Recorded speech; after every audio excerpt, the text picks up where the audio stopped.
আমরা দীর্ঘ 15 বছর যখন একসাথে আন্দোলন করেছি এই সব দলগুলোকে নিয়ে আমরা কেউ কারাগারে গেছি, কেউ আমরা মামলার মধ্যে পড়েছি, কেউ গুম হয়েছে, খুন হয়েছে, এরকম অনেকেই আছে।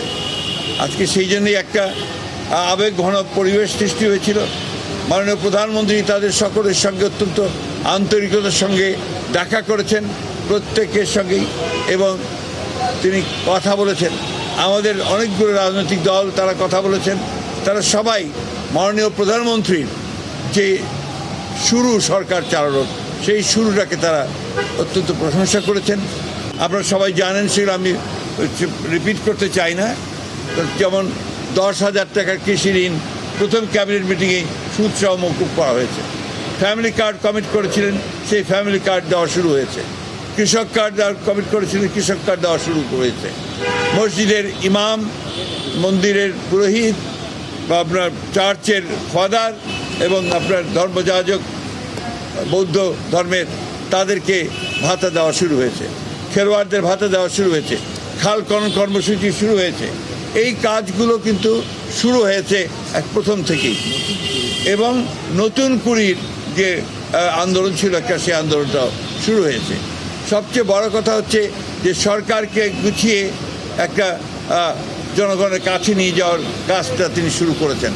আমাদের এটা অবশ্যই মনে রাখতে হবে যে আমরা একটা ধ্বংসস্তূপের মধ্য থেকে কিন্তু কাজ শুরু করেছি। একেবারেই অর্থনীতি ধ্বংসপ্রাপ্ত হয়েছে, লুট করে নিয়ে গেছে সমস্ত ব্যাংকগুলো, সব জায়গায় একটা নৈরাজ্য সৃষ্টি করেছিল তারা, সমস্ত প্রতিষ্ঠানগুলোকে ভেঙে ফেলেছিল। সেই প্রতিষ্ঠানগুলোকে আবার আমাদের মাননীয় প্রধানমন্ত্রী সেটাকে আপনার গড়ে তোলার জন্য কাজ শুরু করেছেন। এই কথাগুলোই আজকে বিভিন্ন রাজনৈতিক দল তারা বলেছেন।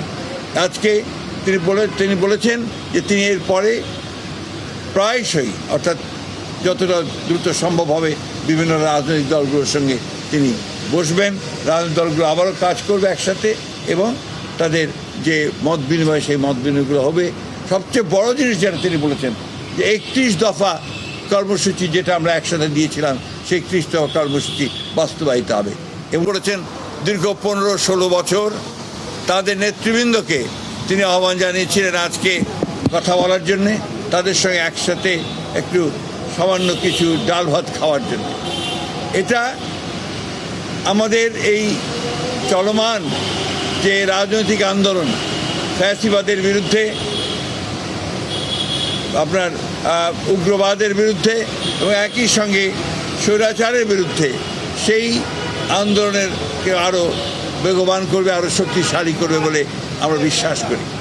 এবং এই যে মাননীয় প্রধানমন্ত্রী দেশে ফিরে আসার পরে সমস্ত দলগুলোকে ঐক্যবদ্ধ করে তিনি যে নির্বাচনের যে সংগ্রাম, নির্বাচন যে পরিচালনা, সেই নির্বাচনের মধ্য দিয়ে একটা 2/3 মেজরিটি নিয়ে এসেছেন। সেই জন্য তিনি তাদেরকে, এই রাজনৈতিক দলগুলো তিনি আন্তরিকভাবে ধন্যবাদ জানিয়েছেন, শুভেচ্ছা জানিয়েছেন, এবং তিনি তাদের যে অবদান সেটা দেশ চিরকাল মনে রাখবে, সে কথাও তিনি বলেছেন। তিনি বলেছেন যে এই 5 মাসের মধ্যে সম্ভব হয়নি হয়তোবা বিভিন্ন কাজের তাড়াহুড়ার জন্যে বা কাজের অগ্রাধিকারের ভিত্তিতে সব দলগুলোর সঙ্গে কথা বলার, কিন্তু এর মধ্যে সরকার যে কাজগুলো করেছে সেগুলো কাজগুলো ছিল জনগণের একদম কাছাকাছি যাওয়ার কাজ।